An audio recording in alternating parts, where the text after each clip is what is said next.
ఎవరిలోనూ దోషాలు వెతకరాదు, అనవసర సంభాషణలు చేయరాదు. సో ఎన్ని రకాలు ఒక పేరా అంతా చెప్పాడు మనం ఎలా ఉండాలి. ఓకే. తర్వాత జిజ్ఞాసుకు పరమధనం ఆత్మ ఒక్కటే. అంటే పరమాత్మను తెలుసుకుందామనేటువంటి ఆసక్తి ఏది త్రికరణ శుద్ధిగా. త్రికరణ శుద్ధి అంటే ఏమనుకున్నాం?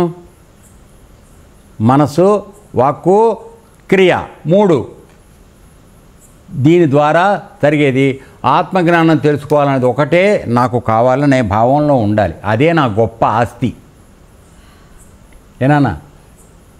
తర్వాత భార్యాపుత్రులపైన వేరా ఏమేమి వద్దు అంటున్నాడు చెప్తున్నాడు విను.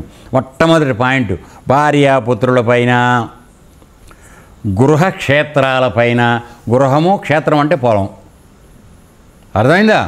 గృహక్షేత్రాలపైన, స్వజనులపైన, మా అబ్బాయి, మా అమ్మాయి, మా వియ్యంకుడు, మా సరుపురాలు ఏదో చెప్తుంటారు కదా మీరన్నీ, మా పాలోళ్ళు, ఇవి ఈ రకరకాలైన బంధుత్వాలు పెట్టుకుని ఆడికి అట్టయితే ఎట్లా నేను పోవద్దా, వీడికి ఇట్లా అయితే ఎట్లా నేను పోవద్దా, ఇవన్నీ స్వజనుల పైన. తర్వాత ధన సంపదలపైన, ఎస్టేట్లు ఏ విధంగా పెంచుకుందామనే ఉద్దేశంలోకి పోవద్దు. తర్వాత సమస్త పదార్థాలపైన, కనపడే ఏ వస్తువు మీద నీకు కోరుకుంటాను వీల్లేదు. అప్పుడు కానీ నీ మనసు ఏకాగ్రం కాదు. ఇందాకేం చెప్పాడు? ఇంద్రియాల ద్వారా జరిగేవన్నీ కూడా విషయాలు, ఇవి అబద్ధమైనవి, దానివల్ల నీకు కలిగే ఫలితం అబద్ధమైంది, ఇది నిజమైంది కాదని చెప్పాడు కదా. ఇప్పుడు దాని కొనసాగింపు కానీ ఇది వస్తుంది. తర్వాత సమస్త పదార్థాలపై సమభావం, సమచిత్తం కలిగి పరమాత్మ దృష్టితో సంచరిస్తూ ఉండాలి. ఎన్నిటిని వదిలేయాలో ఒకటి రెండింటిని పట్టుకోవాలో చెప్తున్నాడు మనకి. ఒక అరడయ్యను వదిలేయాల్సినవి 1-2 పట్టుకోవాల్సినవి చెప్పాడు ఇక్కడ. ఇందులో చూసుకోండి. మొట్టమొదట భార్యాపుత్రులు, గృహక్షేత్రములు, స్వజనులు, తర్వాత ధనము, సంపద, తర్వాత సమస్తమైన పదార్థాలు. ఇంట్లో పాడైపోయింది ఏదో అక్కడ తీసుకెళ్ళి అడ్డంగా పెడతావు కానీ దాన్ని తీసి అవతల మాత్రం పారేయు. ఎప్పటికన్నా ఉపయోగపడుతుందేమో అని.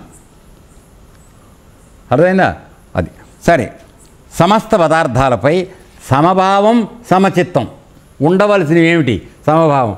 ఇది ఉంది, ఉండని, నాకు అనవసరం, లేకపోతే మాత్రం ఏమైంది అనేటువంటి సమభావం. తర్వాత సమచిత్తం, అది ఉన్నా బంగారం, బంగారం ఉన్నా బంగారమే, ఉండని, రాయి ఉన్న రాయి. జ్ఞానికి ఏం చెప్పాడు అక్కడ మనకు భగవద్గీతలో? వాడు బంగారాన్ని, ఇసుకని రెండింటినీ సమానంగా చూసేటువంటి దృష్టిలో ఉంటాడు. సమ్యక్ దృష్టి అంటే అది.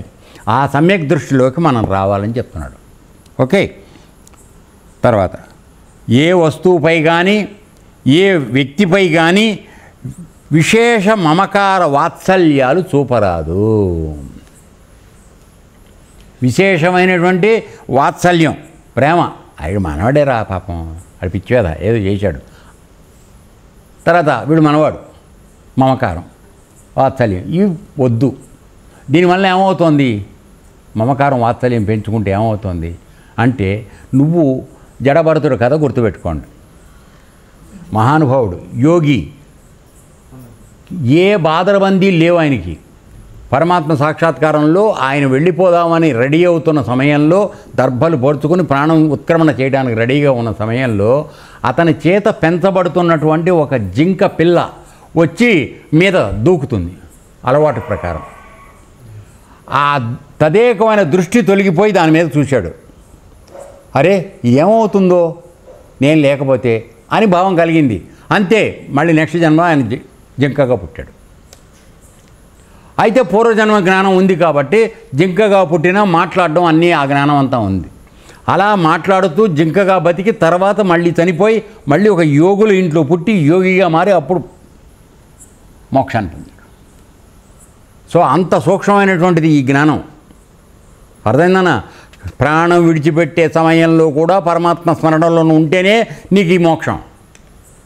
ఊరికే నేను పరిపూర్ణానికి వచ్చాను అంటే నాకు వెంటనే జన్మరాహిత్యం వచ్చేయాలంటే చేసే ఏదో పనులు అన్నీ చేసుకుంటూ దీంట్లోకి పరమార్థం వచ్చిన ఉపయోగం ఏం లేదు నాన్న. నువ్వు 24 గంటలు ఆ దృష్టిలో ఎప్పుడు ఉండగలవురా? అన్నీ వదిలేస్తే ఉండగలవు. ఈ దోచుకునేవన్నీ మనం ఇలా వేసుకుంటూ చేసి చేపలు పట్టేవాడు వాళ్ళలోంచి అన్ని చేపలు ఏరుకున్నట్టుగా అవి ఏరుకుంటూ నేను యోగం నేర్చుకున్నాను పరమాత్మ దీనికి వచ్చానంటే ఎక్కడికి అవుతుంది ఇది? అవ్వదనన్న, చాలా కష్టం. అర్థమైందా? కాబట్టి నేను అనేది ఏంటంటే యోగాన్ని జ్ఞానాన్ని నేర్చుకున్న దాంతోపాటు నీ గుణాలు నీ ప్రవర్తన కూడా మారాలి. ఇక్కడ ఏం చెప్తున్నాడు? వాత్సల్య మమకారాలు లేకుండా ఉండమంటున్నాడు. డబ్బు చూడంగానే నువ్వు నాలుగు దాచుకొని పారిగెత్తేవాడు నువ్వు యోగం ఏం నేర్చుకుంటావురా? ఏం బాగుపడతావు? డబ్బు అవసరమే, ఎవరో కాదంటలా. అది ఎంతవరకు అవసరం అంతవరకు వాడుకో, అంతే, దట్సాలు. దానికోసం చచ్చిపోకు. సో ఈ విధమైనటువంటి దీన్ని చెప్పడం జరుగుతుంది అన్నమాట.